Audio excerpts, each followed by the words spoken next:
Ushqimi i rrugës mundet me kenë ushqim i mirë, i prodhuar nga fermerët tonë. Ne ngulim në bukë dhe xherrim poshtë dhe ajo nuk pullon. Kena marrë bukë të mirë dhe djathë të mirë në dorë edhe kena hongër edhe është traditë e popujve. Dhe pse jo mos me e bën shqip. Ideja ka lindë nga nevoja, sepse mendoj që ushqimi i rrugës, street foodi, ka mbet monopol edhe ai i ushqimit ndërkombëtar, industrial.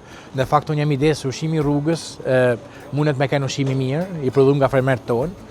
Edhe lind nga frymëzimi i dikurshëm se na kur kena shku në shkollë ose kena shku me lujt baktit, kena marrë bukë të mirë dhe djathë të mirë në dorë edhe kena hongër edhe ndoshta i domate ose i qep.